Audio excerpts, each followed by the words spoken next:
Hello, and welcome to another episode of Cocktail Hour. It is October 29th, 2022. A That lot way, of if 20s. you're watching or listening, 5 years from now, you know what it is. And yeah, I'm here with my buds, as you can see. Look at my buds. Aren't they awesome? We're still here. Right? I'm still standing. Okay. So, yes. So, we're going to be talking about The Haunting of Hill House by Shirley Jackson. It's like an oldie goldie classic. But before we get into that, let's talk about what everybody's drinking because y'all know you want to know. Let's go with Colette because we usually start with Sherry. What you got, Colette? So I am drinking something called the Myrtile Spritz. What? I believe that's how that's pronounced. Oh, might be. Oh, yeah. okay. Okay.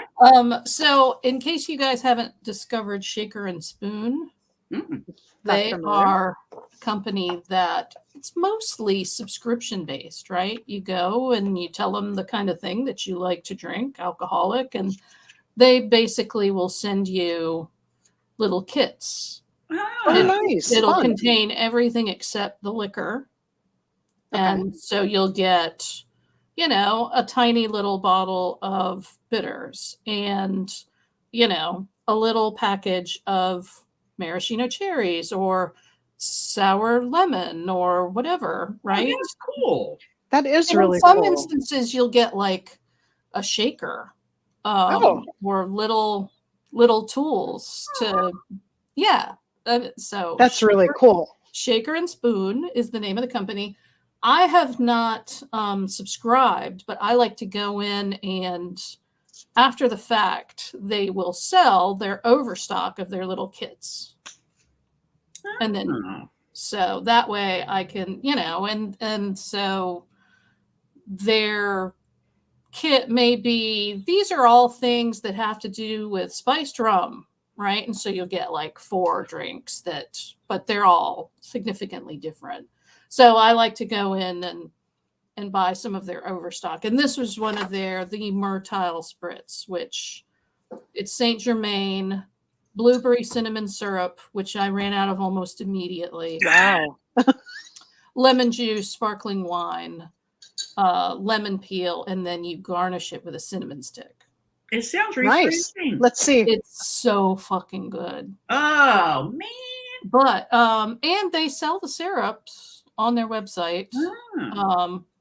So because I was out of the blueberry cinnamon syrup, I'm using blackberry margarita mix. So this is now something a little different. It's like because blackberries they're more tart. They're not as sweet as blueberries, right? So I think I almost like this better. Wow. Yeah, blackberries have much more of a muted flavor, I think. Yes. Yeah. Nice. So there you go. That's and a healthy portion. I ran out of the syrup. So you have another one on standby? Is that what I'm hearing? Another what? Another drink on standby, since that's your healthy portion. I don't. No, she means healthy by huge. Yeah, it's ample. A big extra. An ample portion. Yeah. Sorry. Portion. Okay. Yeah. I'm going to blame it on the drink on standby. The gamer girl there has her Mountain Dew ready. Yep. Yeah. Okay, so I'll go next because Andy's the most boring of us today. So I'm having it's a Bloody Mary mix with a bunch of olives I threw in there. From our trip to New Orleans last month, we went to the Pepper Palace. Oh. And TJ and our friend Stephanie spent like an hour with all of these different hot sauces tasting, and they sold Bloody Mary mix. It's called Pepper Palace Most Excellent Bloody Mary Mix Ever, made with our award-winning nasal napalm, which is the horseradish. Wow. I have to be honest. I mean, it's good, but I don't think it's as good as Jimmy Love. which Andy, you've had Jimmy Love at my I house. have, yes. So it's good, but But not as flavorful. You know, Gotcha. Jimmy Love has Well, all of these flavors. I don't Yeah. know that nasal napalm is going to lend itself to nuances of flavor. Well, I mean, it should give me that. I can't even taste it. It should give me a good, you know, horseradish. But Yeah. like in Jimmy Love, you've got chunks of stuff in there. Like Colette, you would not like it. It's exactly what you don't want, but it's delicious. Yeah, it's So like I don't want you don't want to have to chew your pico de gallo in my cocktail. I don't want chunks of stuff. But it's funny that you mentioned that because I just saw some tweet the other day about a guy talking about what the hell is wrong, what is wrong with white people, because they there's always a joke that they don't like spice, and yet every time they go to the store, they're picking up hot sauces that are like anal prolapser. anal eruption. Yeah, but And it's then nasal napalm, and it just immediately made me think of that. yeah. Oh my God, that's hilarious. Yeah. All right, Andy, what tasty beverage are you enjoying today? Filtered water. But room temperature, even not even exciting. Yes, I had to take my Brita water pitcher out of the fridge last night and put it on the counter. So I'm drinking room temperature water, and y'all don't want to know why. But by the next show, I'm gonna make up for it. I'm gonna be sloppy drunk. I might be falling out of my chair, and y'all gonna be laughing. We usually do. Make sure you get 2 bottles of Aldi wine for next time. All right. Before we go on, I do want to just make a quick announcement that my 2 lovely, wonderful co-hosts had a birthday this month. Ah, yes. So happy birthday to you both. Thank you. And wish you many more healthy, happy years of sitting here with just 3 of us and nobody caring. Yeah, I turned 90 last Saturday. You don't look a day over 70, babe. I mean, you only have like 10% gray. So. Hey. Oh, yeah, I'm never gonna live that one down. Carol, I'm gonna get you. Never. No. No, seriously, I turned 60 last Saturday, so that's a big milestone. It is. How are you feeling? Well, today not so good, but not today. But mostly okay. Yeah. The 30 was the hardest for me. Oh my God, I cried 6 months before and 6 months after. After that, every other birthday was like, whatever. Closer to retirement. I thought that 30 was going to be soul crushing. Yeah. And it came and went. And then I was like, oh, it's going to be 40. 40 is going to just punch me in the quim, and I am going to be completely inconsolable. And that will be where my life goes wrong. And then 40 came and went. And then 50 came and went. And now I'm just like, whatever. Yeah, I think 45, I struggled a little bit. 50 was kind of like, oh, fuck, I'm 50 years old. But we'll see how old am I now? Right. And that's why I'm 54 now. Yeah, I have to look. I have to look I have to do some little subtraction. So I'll be 55 next year. But wow, double nickels. Woohoo! And speaking of 55, wasn't The Haunting of Hill House written in the 50s? Oh, let's go back to the book. All right, so here we go. A real quick question: is it your backdrop from the show, or it from is the movie? Because it is. It's from the Netflix series because I like it better than the book cover. Yes, I was thinking the same thing. We can talk about that thing a little bit later, but seriously, man. Okay. Yeah. Okay.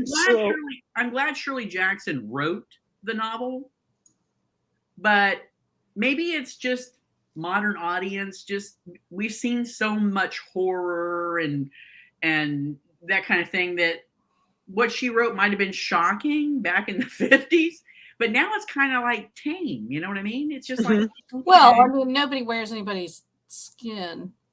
I mean, there's So no there's no that metric. cannibalism involved in this Yeah. one, and I mean, it was just kind of spooky, really. Mm. All right, hold Had on. either of you read this before? No. I can't remember. Yeah, Mm-mm. I read it. I read it with my eyeballs a year or two ago. I think it was 2 years ago, in 2020. I think I read it, and I enjoyed it a lot more than I did this time around. I Mm. struggled so hard with this with the audiobook. I Yeah. couldn't focus. I was just like, it just, every time I started listening, either I would fall asleep or or I would just kind of drift off into daydreams about something else, and like 15-20 minutes later come back and be like, oh shit, I got to rewind that whole thing again. So I just struggled with the narrator. She Yeah. didn't do a bad job. No. There's just like droning, Yeah, there was something. I mean, her voice was fine. I didn't find her voice irritating, but there was something about her presentation or the way she read it that, yeah, I kind of spaced. I had to purposely push myself back into the story.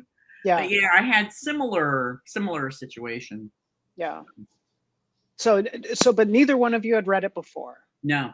Okay. No. And had you seen the movie The Haunting Yep. with Liam Neeson and Yep. And So the we one both- before that.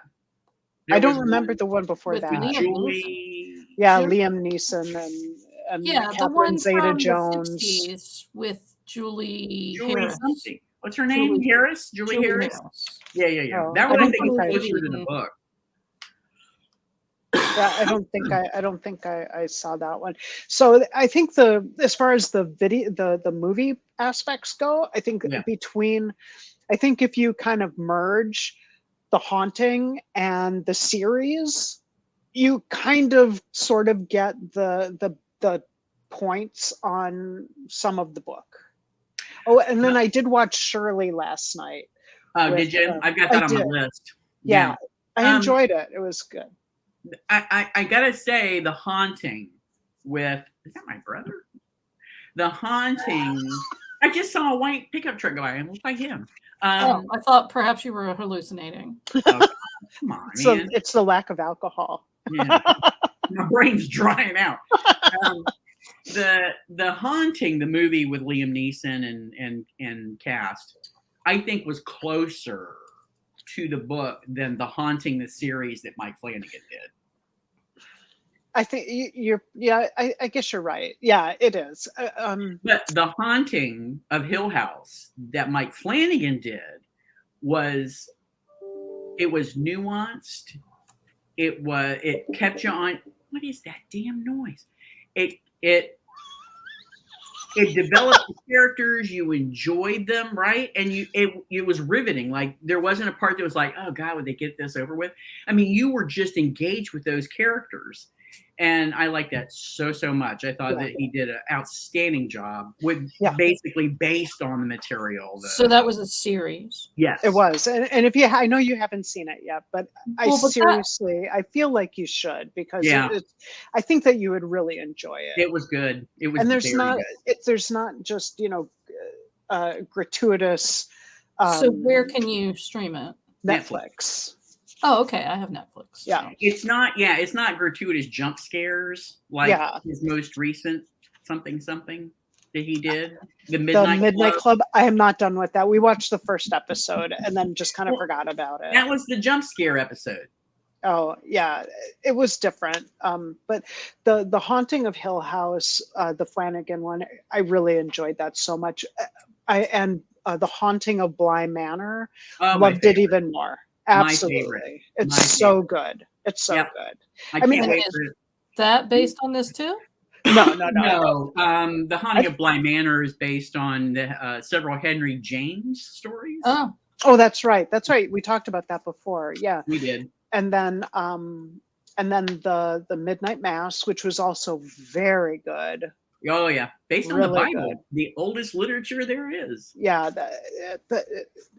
honestly, I will finish up the Midnight Club because it's interesting. It's got an interesting premise, I think. It is. It is. I'm one of the, I don't mind watching something that's super good, like The Haunting of Hill House or The Haunting of Bly Manor.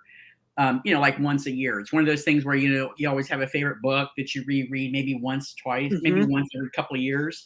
It's with those two, that's the same way I feel about it. But the Midnight Club, I was okay with one viewing, honestly. Yeah.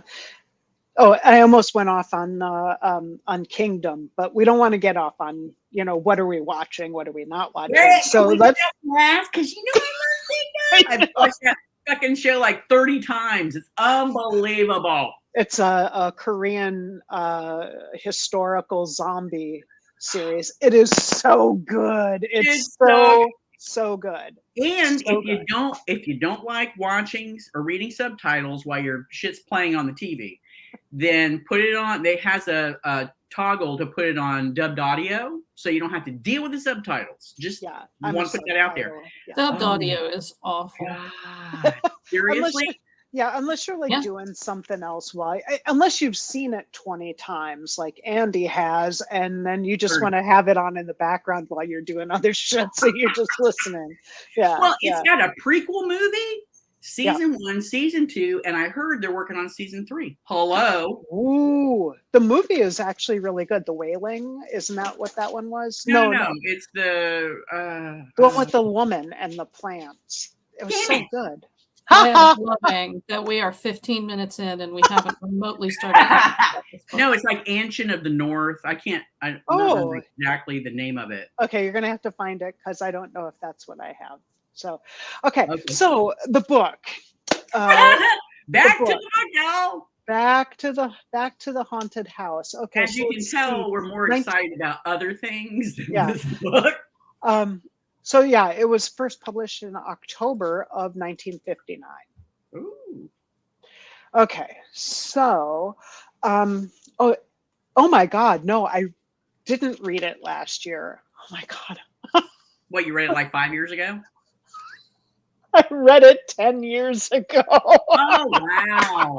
I read it October 27th, 2012. Wow. So almost exactly 10 years ago. Yep. That's as a matter pretty of fact, cool. Megan's review that she posted, and we read it at the same time because it was her idea to read it, was 10 years ago today. Oh my God, time flies, huh? Yeah, it sure does. All right. Well, anyway. And then you're 60. And then I'm All right. So, okay. So, do you just want me to read this short blurb? Please. Yes. Okay. All right. It is the story of 4 seekers who arrive at a notoriously unfriendly pile called Hill House. Dr. Montague, an occult scholar looking for solid evidence of a haunting, Theodora, the light-hearted assistant, Eleanor, a friendless, fragile young woman well acquainted with poltergeists, and Luke, the future heir of Hill House. At first, their stay seems destined to be merely a spooky encounter with inexplicable phenomena. But Hill House is gathering its powers, and soon it will choose one of them to make its own. Okay. Actually, that blurb was pretty good. Yeah, that pretty much sums it up. It pretty much does. So you've got Luke, who's just like an irritating little brother-ish kind of character, who's a rich dude who apparently had no mother. That he just like blurts that out at later on in the book. I have no mother. Oh, yeah, it's okay. like, okay, dude. Well, all right then. Theodora, who lives with a friend. Yeah, that was pretty obvious. Yeah, the bohemian lifestyle. Yeah, friends. Do that again. Do that again. Yeah, because it's the Yeah. No, I knew exactly what. I wonder if that is our generation. Do the kids do that today? I don't know. Do you mean did they make the gesture or do they do that? Oh no, I know they do that. Okay. Yeah, those I'm pretty kids sure that today. hasn't fallen out of Oh my fashion. God. No. So you've got Theodora, you've got Luke, Eleanor. you've got Eleanor, who has spent the last several years taking care of her Invalid. disabled invalid mother, Yep. whose sister seems to be a royal bitch, super selfish. And we watched the movie last night. We watched The Haunting last night. First we watched Shirley, and then we watched The Haunting.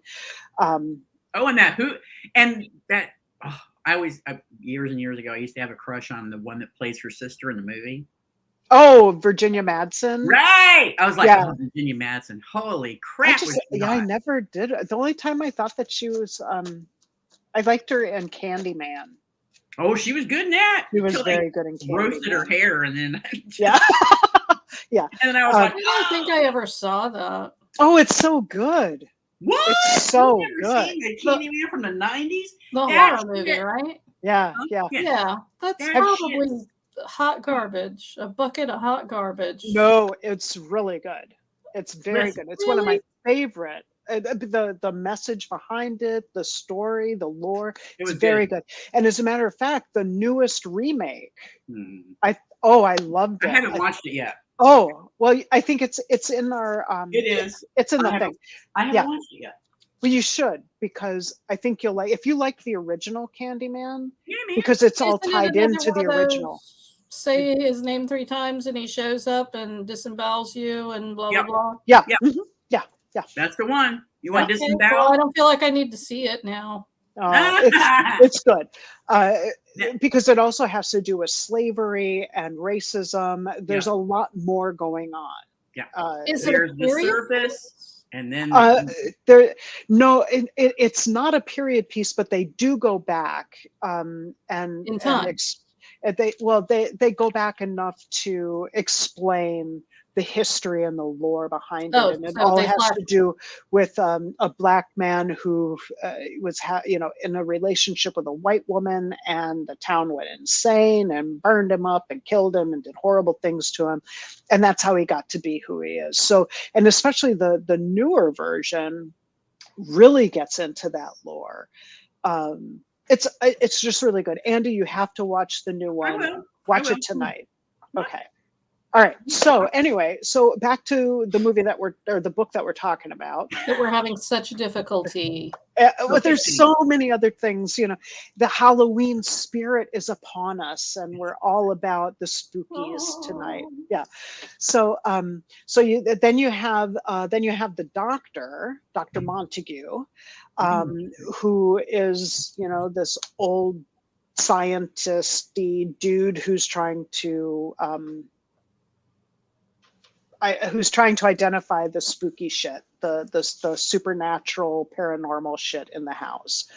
So he has them taking notes, and he's kind of ridiculous. But and then later on, his bitch wife and she shows up with her planchette, and the dude she's with, Arthur.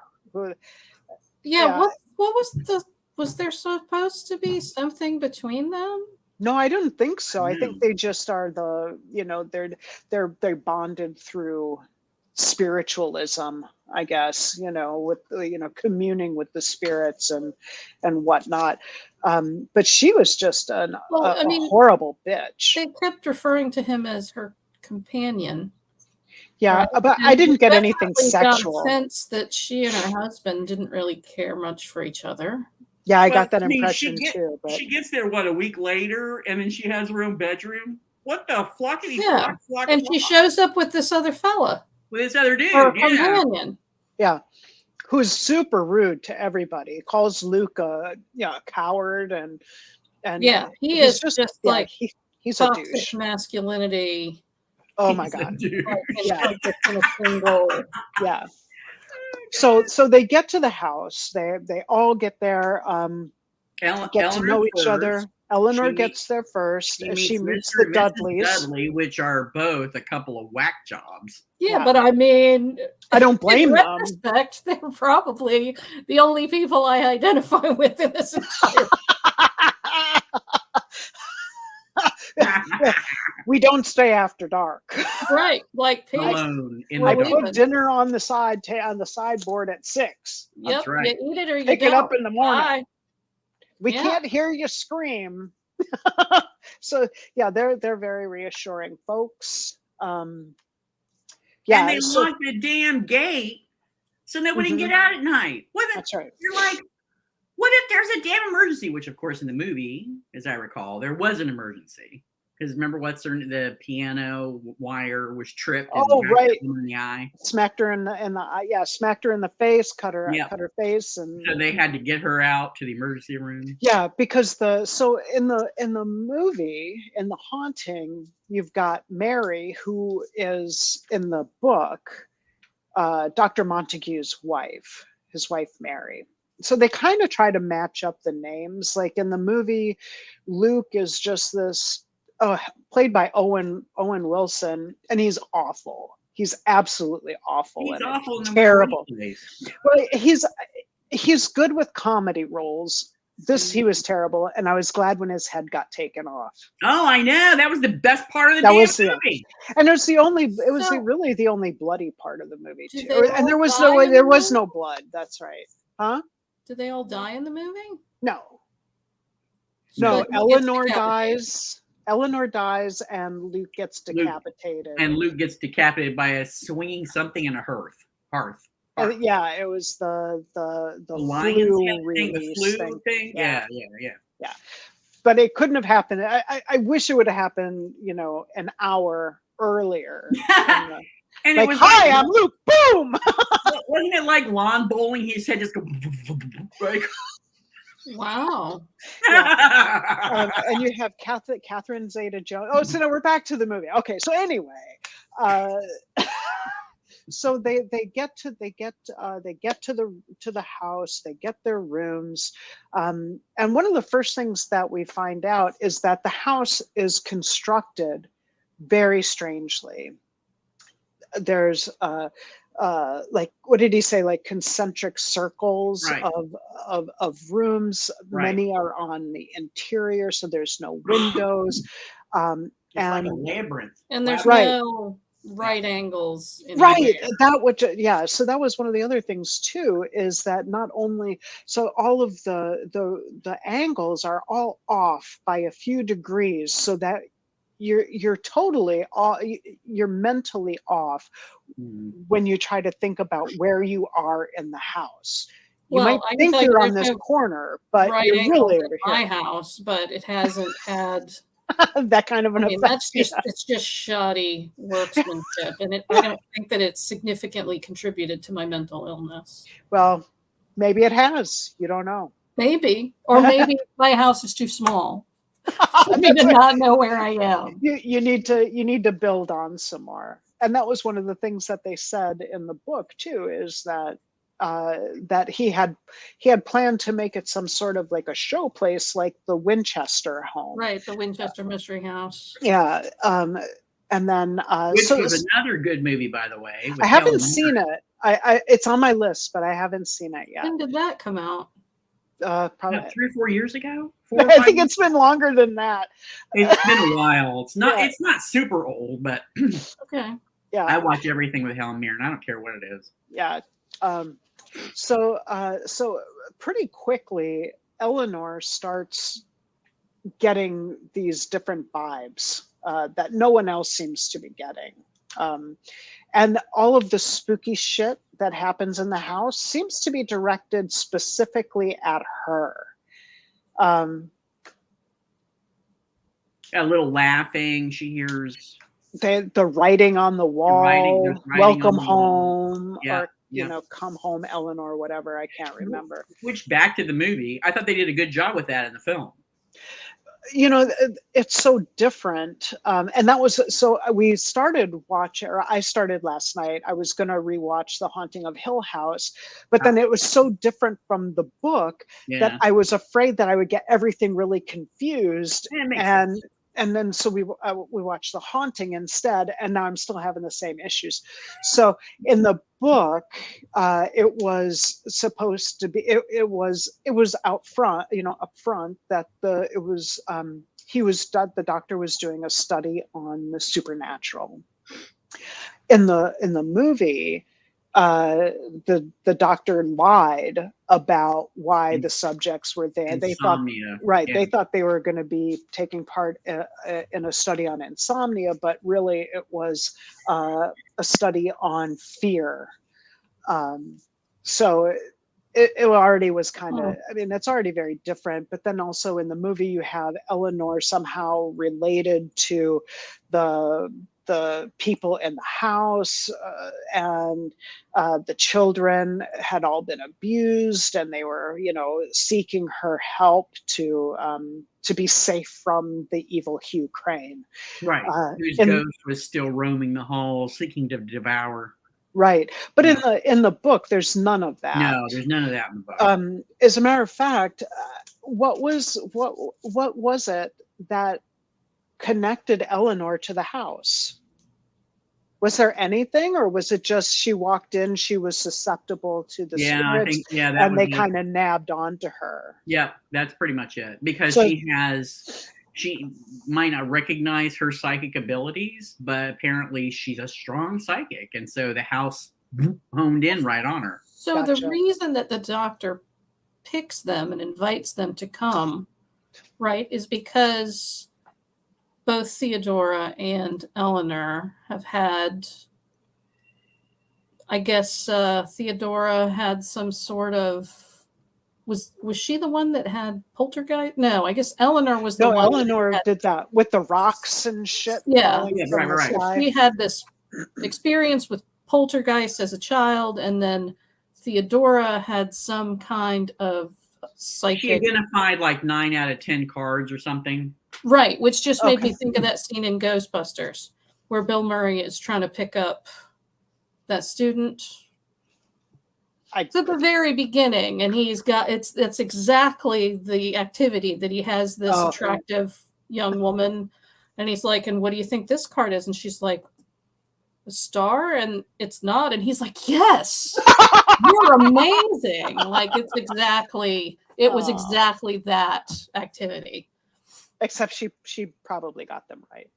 Right. So, Probably. And I guess there were other people that got invited who did not accept. Right. So it's those two women.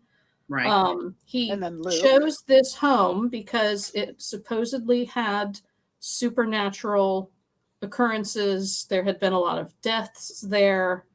There had been suicides there. And then Luke is there because he is like the nephew of the owners or something, and he's there to make sure that nobody pockets any of the silverware. And he's next in line to inherit the right. Which is an interesting. The backstory of that was actually more interesting, I thought. Of the sisters and all of that. And then his wife died, and then he abandoned the house, but the sisters lived in it. Yeah. That was a little more interesting. Well, and that theme seemed very lesbian to me as well. With the companion, the young woman.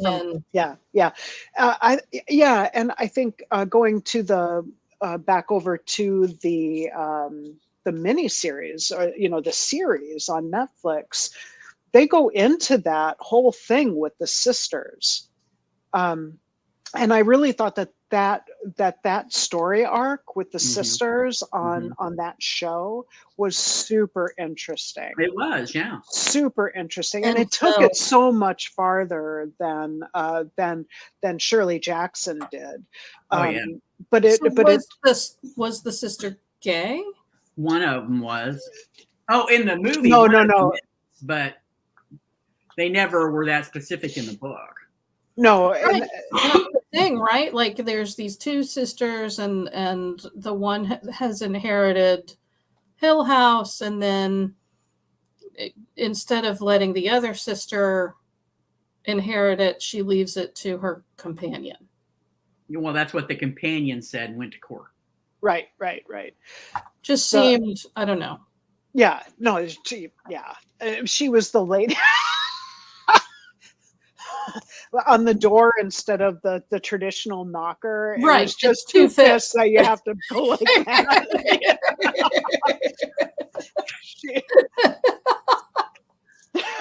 That's going to be my favorite moment in this show. I can feel it already. Yeah. So the yeah, in the show, they really spent quite a bit of time on the two sisters, and it was just so much. It was so interesting with the box of things that were left for the. Yeah, it was really good. So definitely watch that. And the forever home with the light on the porch. What? The forever home with the light on in the porch. I don't remember that. Okay. Yeah, I got to watch it again. So all these spooky things start happening. Theodora and Eleanor seem to be bonding, and then some bad shit happens in Theodora's room. Looks like there's been a bloodbath in her closet or in her wardrobe. My clothes. And then she got to wear Nell's hand-me-down. She has to wear, yeah, she has to wear Nell's clothes. But on the wall over her bed, it says something, about Nell, about Eleanor. So immediately, Theodora is suspect of Eleanor, thinking that she's just doing all of this to be the center of attention, and maybe she's a bit crazy. And then she starts treating her kind of shitty, and never really goes back to treating her nicely until the very end. The very end. Oh, maybe we'll come back someday and have our picnic.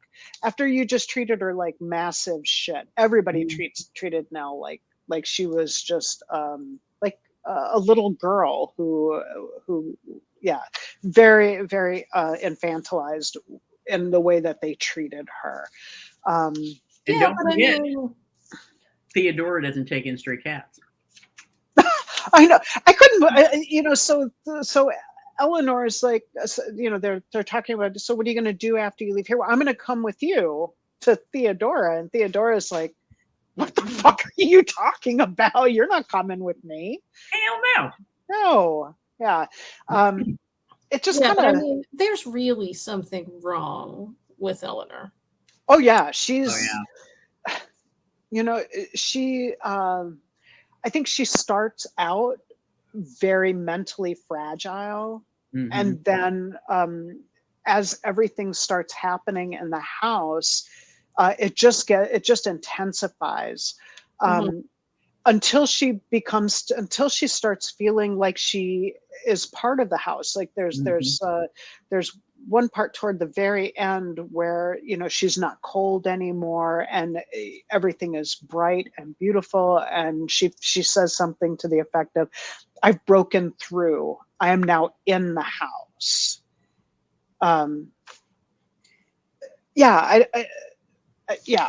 Eleanor drove me crazy as a character. I hated her from the get-go.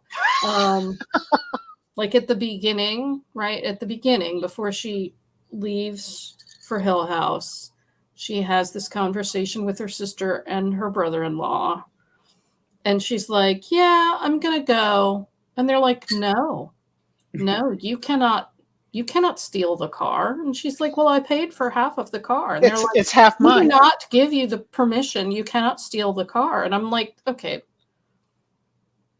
you can't steal what is yours. Right, exactly. So what bitch. The hell is going? And the brother-in-law doesn't even speak to her. He speaks about her to the sister while Eleanor is right there. Yeah. Well, I don't think your sister, blah, blah, blah, blah, blah, blah, blah. Nobody gives a shit. And then the sister would turn to her and say, yes. Joe, or whatever the fuck his name was, Joe thinks, blah, blah, blah. Yeah, okay. Why are you in their house? And then you find out that she's only been there for 3 months since their infirm mother died. And then she just blurts out in the middle of the book, like, well, I killed her. She doesn't really. She did kill her, but she puts it like, normally I would hear her pounding on the wall. Right, but right. I slept and I would wake up and bring her medicine like I did every day, but for some reason I didn't. I just I slept right through didn't. it. Just And then- didn't Yep. wake up. Yeah. And then she says something like, well, and I guess I always knew that she was going to die and that I would be the reason. Did she say that? That must Yeah. I must have been dozed. Yeah, she basically said, she was going to die and it was going to be something that I did or didn't do. And it was.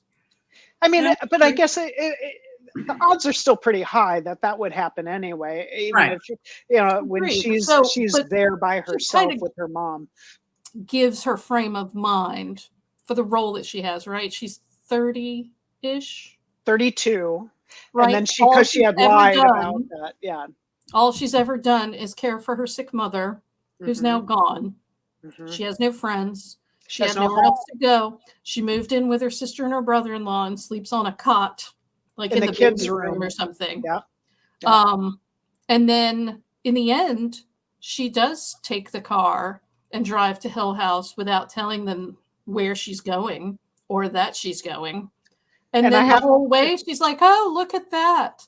If that was a magical fairyland, I could sit in there and squat and play, kings and harpoons. Like, none of her shit made any sense to me. And it made me want to choke her to death. So, Like, Eleanor made me very angry throughout the entire book. And I So- know that I was supposed to feel sympathy for her, right? To some degree, I think so. Her lot in life, right? She really had a shitty life up until then. And so she's finally taking some proactive measures to change her shitty lot in life. But oh my God, she was so irritating and frustrating and borderline a lunatic that I was just like, oh my God. So of course she gloms on to, she's there a week. Yeah. She's there Yeah. a week. Yeah. And she's like, oh, well, Theodora, I'm coming with you. I'm going to live with you forever and ever and ever. After and she ever. lied and said, oh, well, I have a little place of my own and I have a cup of stars that I like to drink from. Yeah. That I borrowed from some little girl in a truck stop somewhere. I walked away from this thinking that there's nothing haunted about Hill House, right? None of that stuff came from the house. You think it was all in her? It was It was her. all Eleanor? She has psychic abilities that we have now created a cocktail of telekinesis and insanity, and we've stirred it up, and she made all that shit happen. That's She's the one who wrote interesting. on the wall. She's Yeah. the one. She did it all. Well, they and did even it. though- There was a part of the book where she was toward the end, where she was running down the hall, pounding on doors and Mhm. making noise. So I guess that does kind of Makes lend sense. to that theory. Yeah. Huh. Awesome. I like it. Interesting. that's what I walked away from. And then I had a conversation with Laura, and she's like, I don't think so. And I was like, oh, was that not the end result the conclusion that I was meant to draw? Because I totally drew that conclusion. Well, shit, now I want to read it again. I mean, not the audiobook for sure. But, Yeah. So were you satisfied with the end of the book, Colin? Yeah. when she goes plowing into the tree. If she kills Yeah. herself, sure, because like Sherry said earlier about Owen Wilson, if that had happened earlier, I'd have been just fine. One of the things that I thought of when she was plowing that car into a tree is, take that, you fucking sister. Now get the car. Yeah. Because My half is a mess right in front of the tree. You can There have the you back go. half. yeah, and everybody was so shitty to Eleanor when it was time, when they decided that she was too crazy and she had to go, and they're all just like shoving her out the door, and she's They're like, all well, fuck back for you, can't get me to leave now, you sons of bitches. Boom. I don't think that they were shitty to her, trying to Yeah, get her to leave. You don't think so? No, it became she's clear like at that juncture when she was going to try and jump off the fucking roof or whatever. off of that platform. Yeah, She but they were she really, was I mean, suicidal, and she had lost her, let's be generous and say, tenuous grasp on reality. And I could be a fairy, and I could ride a grand elephant, and then we could speak gibberish and eat meat pies all day. What is wrong with you? oh, Yes, yes. She was a lunatic, and I was happy to see her go. Sorry. I wish that that Mrs. Montague would have died though. Really? Yeah, her and Arthur both, like in a freak accident, like a chandelier falls on them or something. They were both awful, horrible people. That could have been dramatic. Could have Totally. been. Yeah. Yeah. So So again, there's really not any characters in this book that I liked. They were all they're all pretty kind of awful. people. And I mean, even the main character, Eleanor, who I do think that we're supposed to feel for. Mm-hmm. Nope, I just wanted to shove her out the window. This makes me think of Gone Girl. Theodora, what? Gone Girl. Couldn't like any of the damn characters. Exactly. Instead of going with Gone Girl, can we just go with Killing Cupid? Oh, because I feel like that at least we all three felt the same about that one. I'm trying to remember, was that book written by a man or a woman? Because I can't imagine. That book was co-written by Mark Edwards and some chick that I can't remember her name. It's so hard it was to written imagine by that a two woman people. Worked on that book and said, you know what?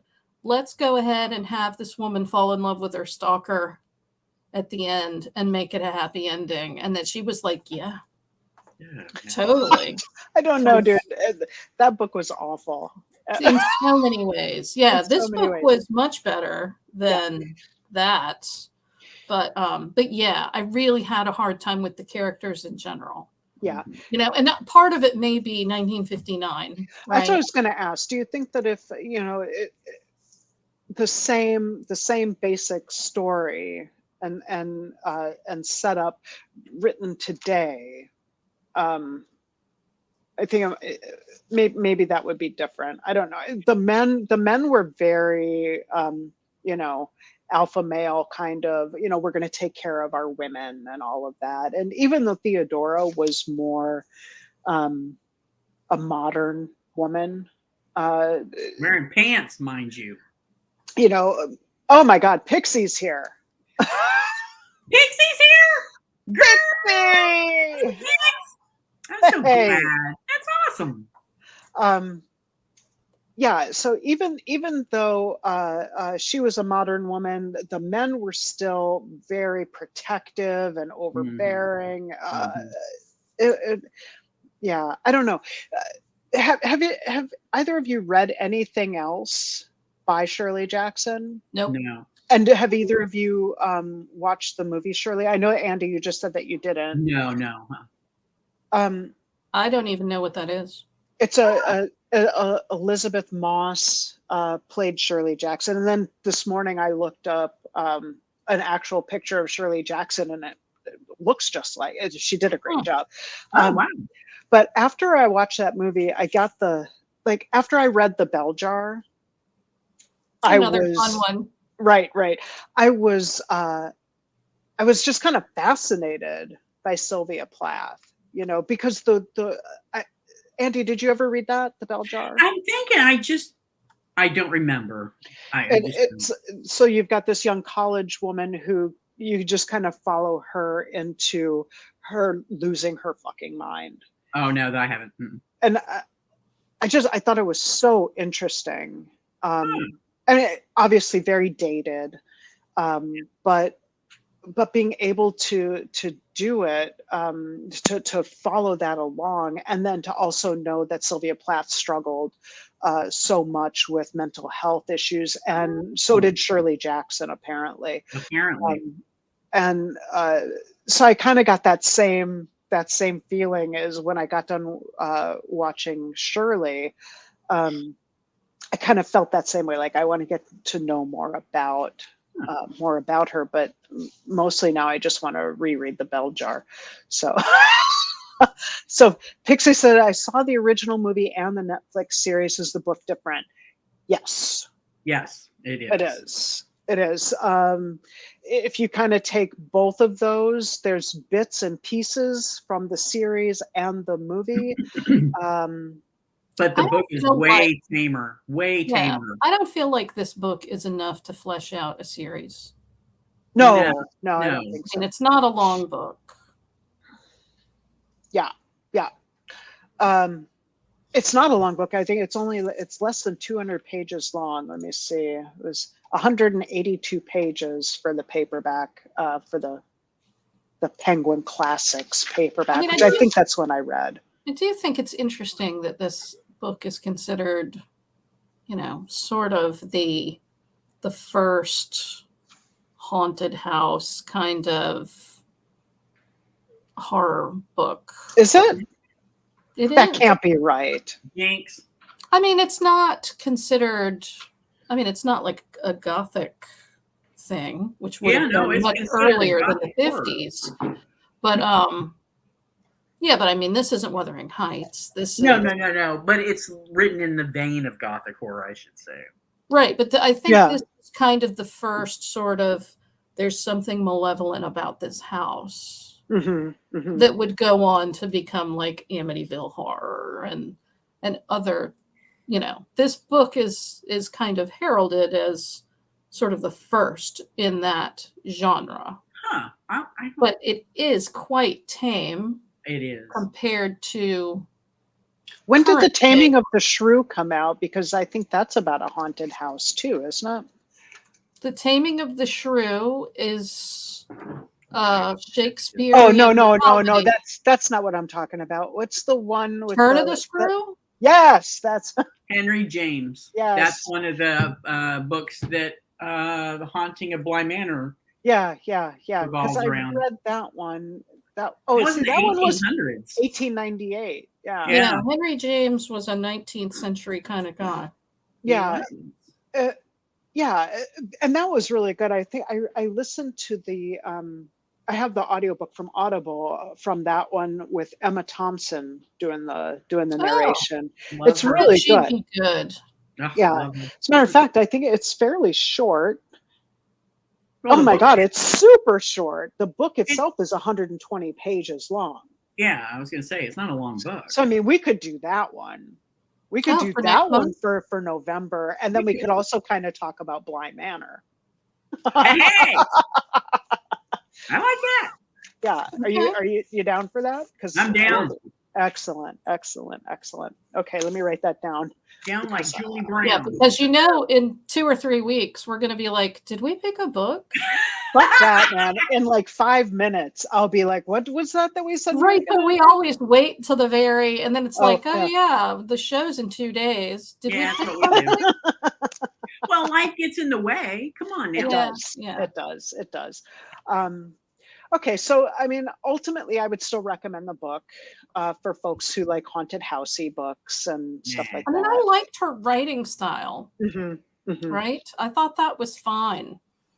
It was the characters. Yeah. And again, I'm not certain that part of my distaste for the characters was that they were 1959 characters, right? Yeah. You kind of get a sense that if you were to go back in time and meet all those people, you'd be like, why is everyone here in 1959 just an asshole? Yeah. Some horrible, insane milquetoast. Yeah. One of her stories that I want to read is The Lottery, a dystopian short story from 1948. It looks spooky. So I'm going to put that one down on my list. But yeah. Oh, there she goes. Yeah, so I don't really have anything else to talk about. Well, I wouldn't recommend the book, honestly. I would say don't waste your time. Just watch The Haunting of Hill House, the Mike Flanagan series. Which is really, really good. Much more engaging. The characters are fleshed out. Is it still the 50s, or did they change? No. Well, it does do that lovely time shift that I love so much. But I think it's the 60s and 70s, or the 70s, I think. Yeah, maybe. And 'Cause then the 2000s, because all of the characters, instead of being people who don't know each other, you have Luke and Eleanor, who are twins, and then you have Theo, who is the older sister. Right. Then you have an older brother So they're all whose name related? is Stephen. Yes, Yeah. they're all children. And then I believe Hugh and the wife are the mom and dad. Yeah. Right? Is that how it goes? Yeah. Because I couldn't remember if Carla, what's her last name? Carla Giancarlo. Giancarlo. She plays the mom, yeah. And then Henry Thomas plays the dad. The boy from E.T. He plays the dad. And then later, Timothy Hutton plays the dad in the later years. And but so all of the kids, they grow up, they have a time in the house. The parents bought it to flip it. They're going to buy it, do all the work on it, and then sell it. But then shit starts happening in the house. Shit gets real, y'all. Shit gets real. And so in they the flee series, the house. Right. Yeah. They flee the house, and what you get then is they don't they don't tell it in a linear fashion, but they build up the tension because you see snippets of how they interacted with the house, going from bad to worse, and then how that affected them as adults. And then at the end, they all have to face what they have not really, really, truly faced. And it's just the way the story was woven was just amazing. Just amazing. Yes. And so Theo, Eleanor could see dead people, right? Theo could see things when she touched people. So in that series, she wore gloves all the time. All the time. It started when she was a kid in the house. She started wearing gloves. The mom loses it. So she's seeing things when she's touching items, or only when she's touching people? When she touches people. Yeah. So that's really going to ruin prom. You know what? Wait. Oh yeah, that's right. It's just people. It's just people. Right. So, and she's a lesbian when she grows up. And there's that was one of the things I really liked. So that's like the one thing that they kept. Yeah, Theodora is a lesbian throughout. And then Luke. So Eleanor and Luke are twins. Luke has a massive drug habit. And then the older brother, who I think his name was Stephen. For some reason that's sticking with me. He wrote a book about the family's experiences in Hill House, and the rest of the family's super pissed off about it. One of the sisters, there's another sister. Yeah, the one that runs the funeral home. Funeral home, yeah. Who the hell was she? I don't remember her name.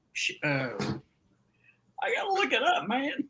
Was she married? I don't know. I mean, yeah, she was married. Yeah, she was married to that guy who took the money from Steven, and she didn't know. She didn't know.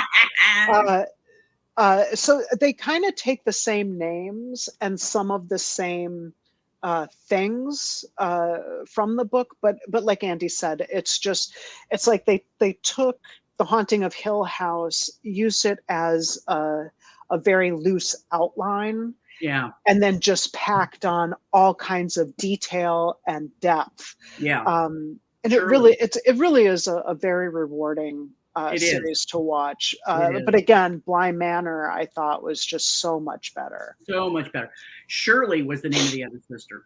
Oh, that's right. Perfect. Which I thought was a nice nod to. Absolutely, to Shirley Jackson. Absolutely. That's right. Yeah. It's definitely worth a watch. And if you got the time to binge it, all the better. All the better. Yeah. Is it just one season? Yeah. Yeah. It's how many episodes? 8, 9, 8? It's just like your standard Netflix thing. I just can't. I did binge it when I first watched it, and I can't imagine how much I would have lost in that nuance if I had watched it. Like watched one episode and then wait a couple of days and watched another. Yeah. But by watching it, just binging it, it just wow, it just blows your mind because it's so. In some ways, it's very intricate and how he's woven these stories together. You know?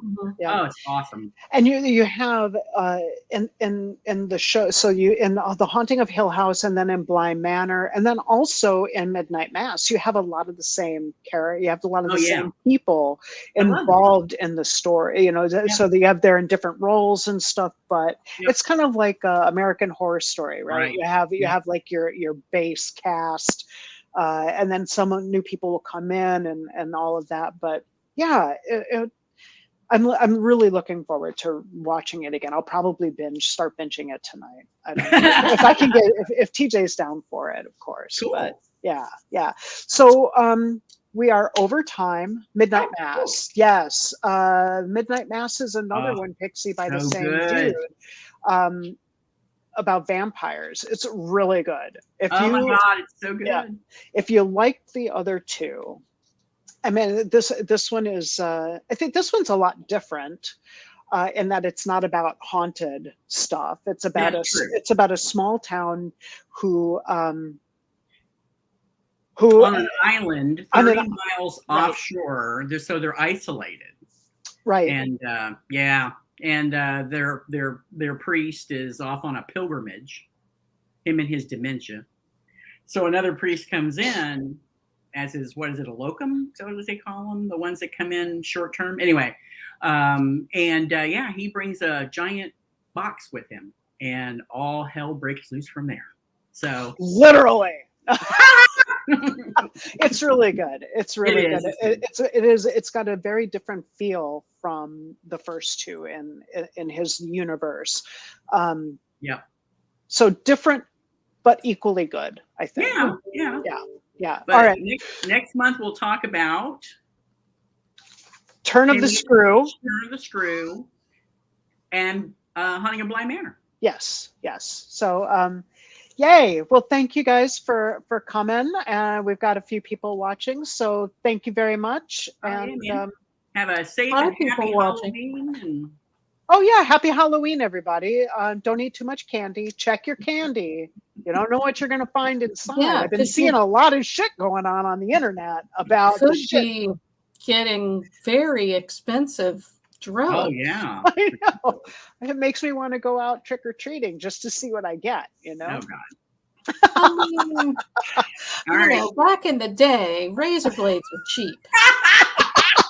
They're still cheap. This notion that you're going to have very expensive. Don't say it. All right, everybody. Adios, y'all. Bye.